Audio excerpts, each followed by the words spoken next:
Tant que l'amour de la mère est là, le père n'a pas besoin d'être présent.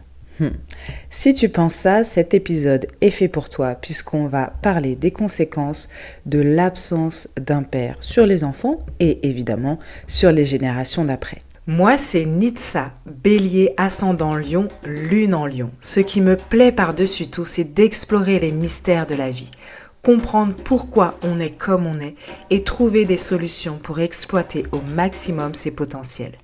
Ma maison 8 dominante me pousse à explorer ce qui est caché, à sortir de l'ombre les tabous, les mettre en lumière pour se transformer, se renouveler jusqu'à être parfaitement authentique. C'est pourquoi je t'accompagne grâce à l'astrologie, au transgénérationnel et à toutes mes compétences acquises au fil des années.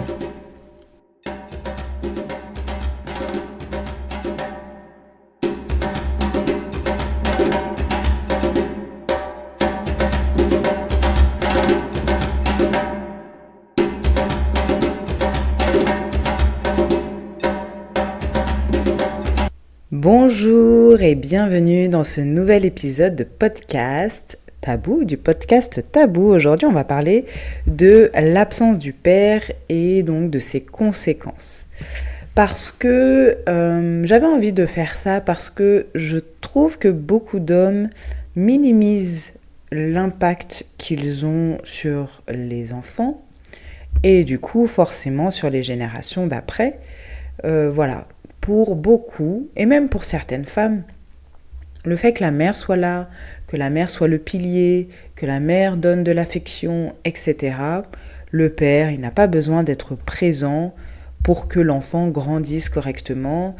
Et ça donne des comportements un peu irresponsables, je trouve, de certains pères qui se disent, qui font des enfants et qui partent et qui s'en occupent pas ou qui reviennent 20 ans, 30 ans après, comme si de rien n'était, voilà.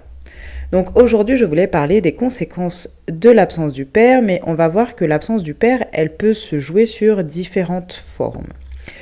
Première chose, ça peut être une absence physique, c'est-à-dire que le père n'est vraiment pas là, soit parce qu'il a abandonné l'enfant, il ne fait absolument pas partie de sa vie, voilà, ou le père peut être mort aussi, à un moment donné dans l'enfance de l'enfant, l'absence physique du père. Voilà. Le père n'est pas là, ou le père est très très très souvent absent et ne s'engage pas dans l'éducation parce qu'il fait un métier très prenant, où il travaille tous les jours, où il finit très tard, les week-ends aussi, il a besoin de faire des déplacements, enfin bref, tu l'as compris, le père n'est pas là physiquement. Il y a aussi une absence symbolique du père, on va dire émotionnelle aussi.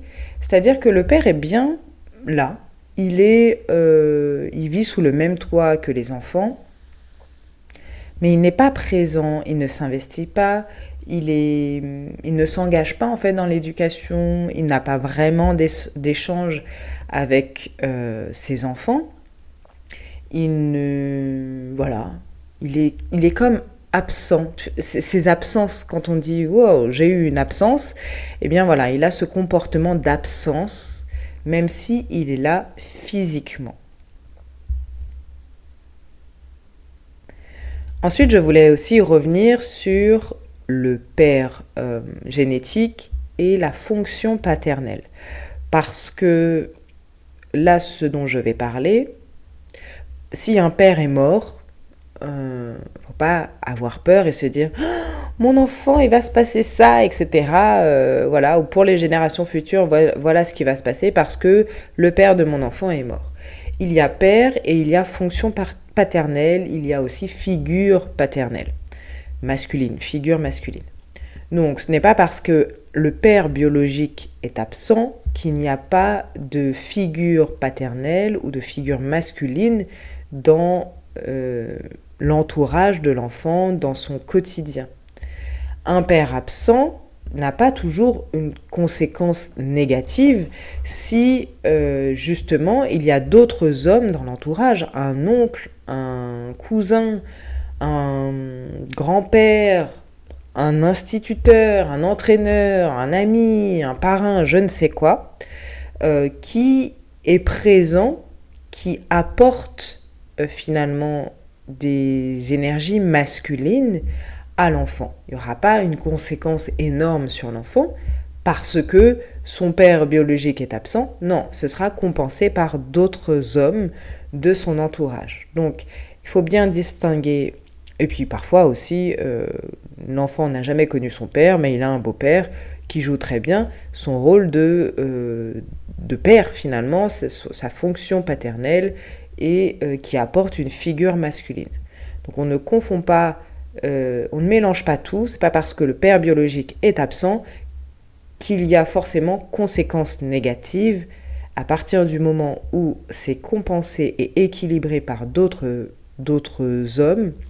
Il n'y a pas forcément de conséquences négatives. Donc les premières conséquences d'un père absent, eh bien évidemment, c'est la plus évidente, c'est la répétition du schéma. Voilà, on répète le même schéma.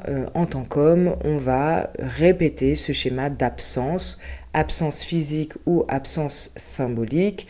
Donc peut-être que les générations d'après, ça va faire des hommes toujours absents, des hommes qui ont du mal à s'engager, des hommes qui vont avoir des maîtresses, ils vont faire des enfants avec ces maîtresses et du coup ne pas s'occuper de ces enfants-là. Des hommes qui vont être absents à cause de leur métier, des hommes qui vont divorcer, mais avec un divorce assez difficile où ils seront privés de leurs propres enfants.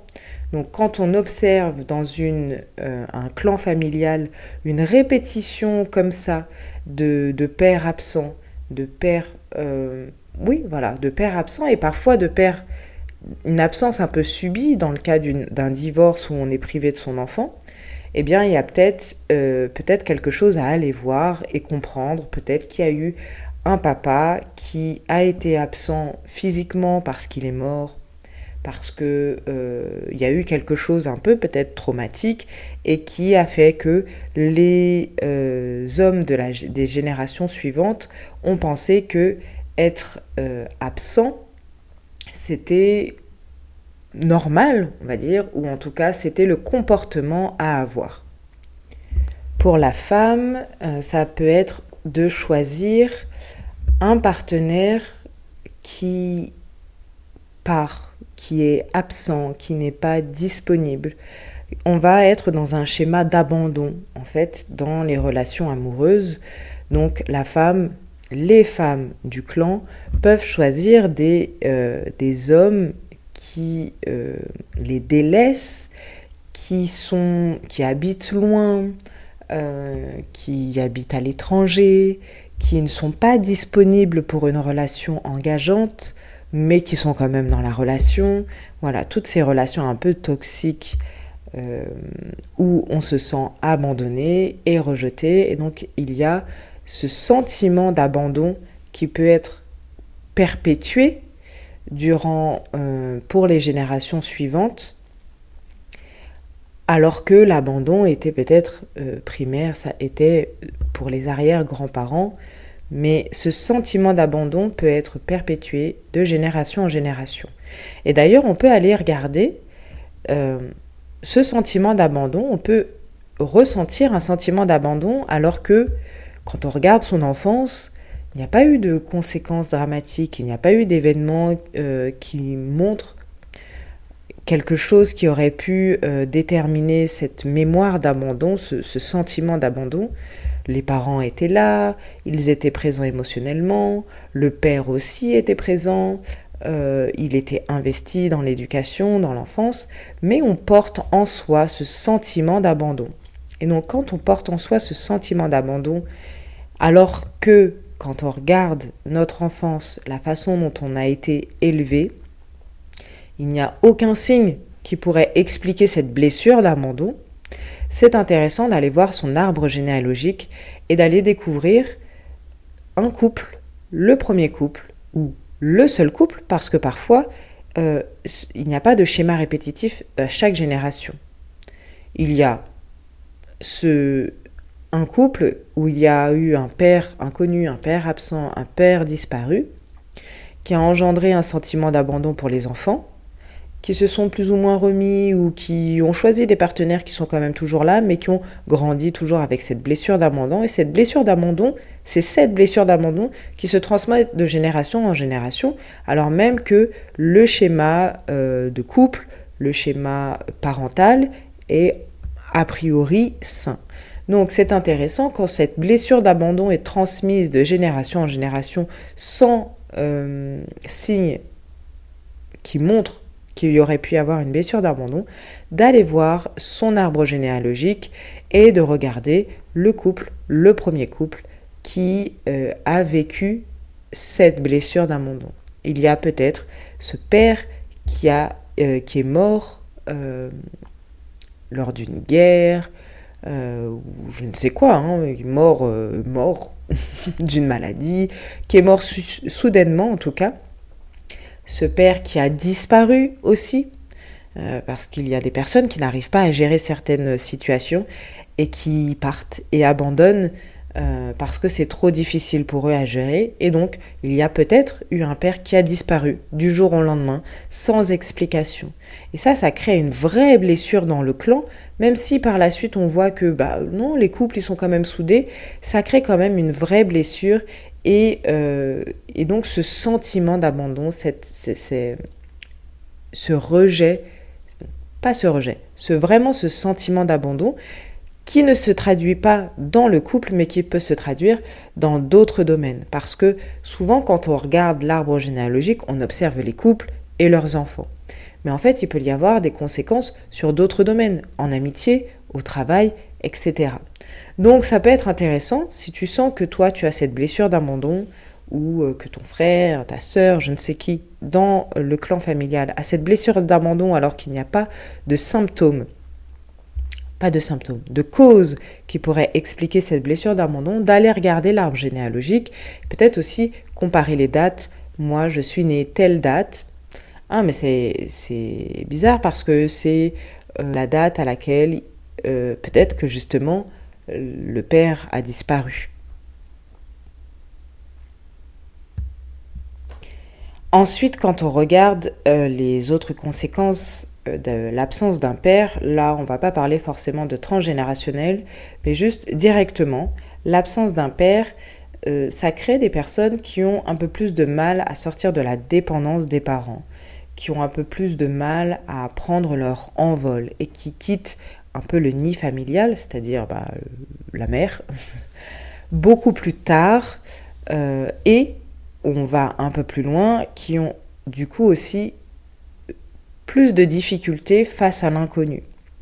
C'est prendre son envol est difficile. Prendre son envol, c'est aller vers l'inconnu. C'est aller vers quelque chose qu'on ne connaît pas, qu'on n'a pas l'habitude de faire, c'est sortir de sa zone de confort. Donc, l'absence d'un père a cette conséquence, a eu la conséquence d'une dépendance plus grande et plus durable, de dépendance de la mère, et donc difficulté à prendre son envol.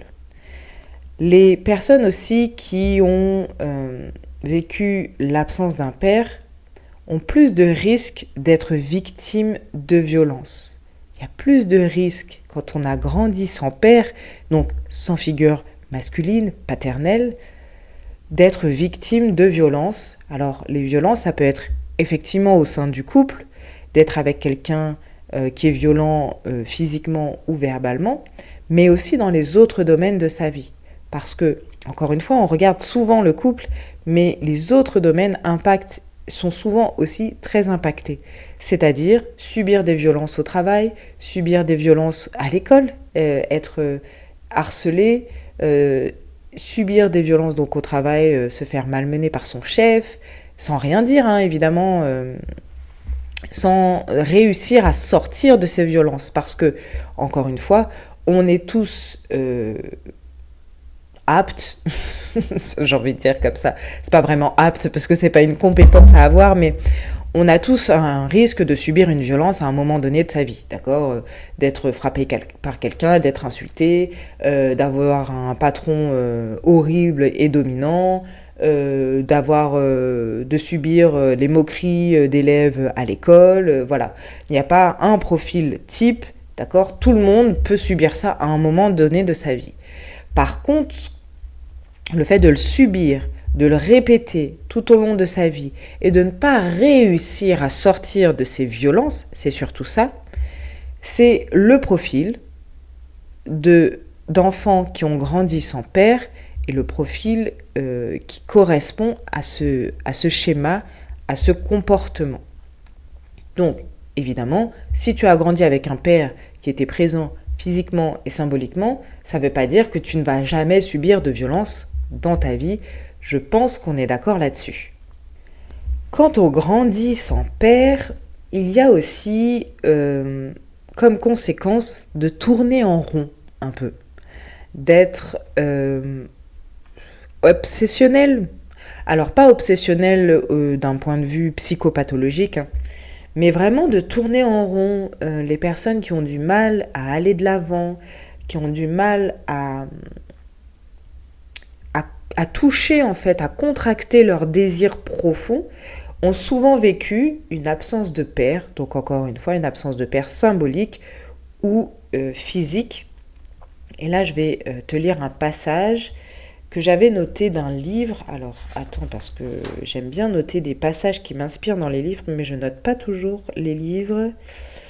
Oui, si, c'est le livre Les fantômes familiaux de Bruno Clavier. Et donc il note: ce manque de mouvement en avant est caractéristique de l'absence de masculin dans l'enfance.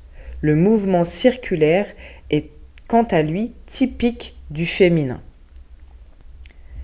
Donc, le père absent, ça donne des gens qui ont du mal à prendre des décisions, qui ont du mal à aller de l'avant, qui ont encore une fois du mal aussi à aller vers l'inconnu et à prendre des décisions pour eux-mêmes, à prendre des décisions qui correspondent à leurs désirs profonds, à leurs propres désirs. Donc, évidemment, j'ai oublié de le préciser au début, mais ce dont je parle, c'est une liste non exhaustive des conséquences d'un père absent, mais tu peux aussi avoir ces symptômes sans avoir eu un père absent, d'accord ? Cette incapacité à le fait de tourner en rond, ça peut être, par exemple, c'est typiquement Balance et Gémeaux, d'accord, de ressasser, de pas savoir, d'avoir des difficultés à prendre des décisions. C'est aussi typiquement l'archétype de la good girl. La good girl, elle a peut-être eu le père qui était présent, bien que souvent quand même la good girl, le père, il est trop présent et dominant, soit il est complètement absent. Mais bref, d'accord, ce symptôme n'a pas évidemment seulement comme cause l'absence d'un père. Là, je te donne les conséquences de l'absence d'un père, mais évidemment, ces comportements peuvent être expliqués par d'autres choses. Et donc, quand on va plus loin, le fait d'être dans un mouvement circulaire comme ça, de tourner en rond, de ne pas pouvoir pointer ses désirs profonds, ça donne des personnes qui ont du mal à trouver leur voie, qui, d'ailleurs, on l'entend dans des consultations en transgénérationnel, je n'arrive pas à trouver ma voie, je me sens perdue. Voilà, ça c'est vraiment des petites phrases qui montrent absence d'un père, soit à toi dans ton enfance, soit dans la lignée familiale. Quand on tourne en rond, on ne sait pas où aller. On est perdu, clairement. Au bout d'un moment, là, si tu prends toujours le rond-point, tu tournes, tu ne sais pas quelle sortie il faut prendre, voilà, tu ne sais pas trouver ta voie. Tu sais pas quel chemin choisir, tu ne sais pas ce qui est bon pour toi. Et du coup, tu choisis aussi des métiers un peu, soit alimentaires, soit qui te correspondent pas du tout. C'est parce qu'un tel t'a dit, oui, tu serais bien dans ça. Mais Parce que tu ne montres pas non plus aussi qui tu es vraiment. Toi-même, tu ne sais pas qui tu es vraiment et tu ne sais pas quels sont tes désirs profonds. Donc là, ça c'est une conséquence de l'absence d'un père, c'est le fait d'être toujours circulaire. Si on continue dans ce symptôme-là, d'obsession, de tourner en rond, encore une fois, ça peut être dans tous les domaines de sa vie. Je ne sais pas quel partenaire choisir, je ne sais pas quel métier choisir, je rumine aussi mes pensées, sans cesse je rumine, je me dis ça, oui mais en fait si, oui mais je reviens toujours à ruminer, et je ne sais pas aller de l'avant, je ne sais pas pardonner, je suis incapable de prendre des décisions qui sont bonnes pour moi dans tous les domaines de ma vie. Et du coup, merci Nitsa, c'est quoi le but de ce podcast? C'est génial, dans ma vie, je vais réussir à rien, je vais jamais trouver ma voie, je suis obsessionnelle, je vais être avec des hommes qui vont toujours m'abandonner. Merci, super pour cet épisode. Non, évidemment, c'était simplement pour montrer un peu les conséquences du père, déjà pour aussi responsabiliser, même si je pense qu'il n'y a pas beaucoup d'hommes qui vont écouter, malheureusement, mais responsabiliser les hommes face à l'éducation. Vous avez, les hommes, une grande part de responsabilité dans l'éducation de vos enfants. Vous ne servez pas à rien, vous n'êtes pas là simplement pour planter une graine et basta. Vous n'êtes pas là non plus seulement pour apporter de l'argent dans le foyer. Votre éducation, votre rôle ne s'arrête pas à ça, ne s'arrête pas à apporter de l'argent. Ce n'est pas que ça. Vous êtes là pour aider l'enfant à se détacher de la mère, aider l'enfant à aller vers des contrées inconnues. Non, j'exagère un peu quand je dis contrées inconnues, mais en tout cas à aller vers l'inconnu, à l'aider à dépasser ses peurs, à l'aider à prendre une décision, à l'aider à... non, c'est comme ça. Et fin, voilà. La femme, elle est là dans le oui, mais remise en question, mais peut-être que, mais fait, oh, écoutons. Voilà, ça c'est le rôle du féminin. Genre, alors c'est très peut-être genré, peu importe, j'assume. Mais en tout cas, la fonction paternelle, elle est là pour ça, aller droit au but, aller dans l'inconnu, aller au-delà des peurs. Bien évidemment, la mère peut aider à vaincre ses peurs par d'autres moyens, parce qu'elle a des qualités qui sont autres. Vous, père, homme, votre rôle, là, il est important. Donner de l'argent dans le foyer, ce n'est pas suffisant. Presque, on s'en fout. On s'en fout pas, c'est pas vrai. C'est quand même important, parce que sinon... les enfants, ils meurent, tout ça, ils peuvent pas manger. Ce que je veux dire, c'est que vous avez un rôle bien plus grand que juste apporter une sécurité matérielle. Ensuite, lorsque l'on est la conséquence, qu'on subit en fait les conséquences du père absent. Si toi tu écoutes, tu es une femme ou un homme et tu te reconnais dans les conséquences de l'absence d'un homme, eh bien peut-être aussi se rapprocher de figures masculines saines. Déjà ça aide. Si on est une personne qui tourne en rond, obsessionnelle, etc., se rapprocher de personnes qui arrivent à accomplir des choses, hommes ou femmes d'ailleurs, des femmes qui arrivent à accomplir des choses, qui arrivent à aller droit au but, s'entourer de gens comme ça, s'entourer de personnes aussi, d'hommes qui ont un masculin sain, qui ont un masculin non dominant et non abandonnant, je ne sais pas si ça se dit, en tout cas s'entourer de personnes comme ça saines et qui arrivent à prendre des décisions, c'est très inspirant et en général, l'être humain il est un peu comme ça, on s'inspire de ce que l'on voit, des comportements que l'on voit. Donc première étape. Deuxième étape, c'est aussi rechercher, au-delà de mes parents, de mon père qui a été absent, est-ce que tous les hommes de la lignée ont été comme ça et à quel moment en fait ça s'arrête? Est-ce que ça s'arrête à mon grand-père, mon arrière-grand-père, mon arrière-arrière-grand-père? Ok, en fait c'est lui qui a été absent et pourquoi il a été absent? Est-ce que c'est parce qu'il est mort trop jeune? Est-ce qu'il a été porté disparu? Est-ce qu'il a été porté disparu? Et donc dès qu'on trouve le premier qui a été absent, eh bien, on va essayer par des rituels. Là, encore une fois, je ne peux pas te dire ce que tu peux faire parce que ça dépend vraiment de l'absence de cet ancêtre, quelle était cette absence. Et donc, mais en tout cas, trouver un rituel pour pardonner, pour libérer, pour voilà, ne plus subir l'absence de celui-là et faire en sorte d'arrêter que toutes les générations subissent cette absence, que les générations suivantes d'après subissent encore cette absence. Ensuite, c'est te faire aider par quelqu'un, donc soit une personne en transgénérationnel, soit un psychologue aussi qui va peut-être t'aider à revaloriser, faire une consultation astrologique pour retrouver tes potentiels, peu importe.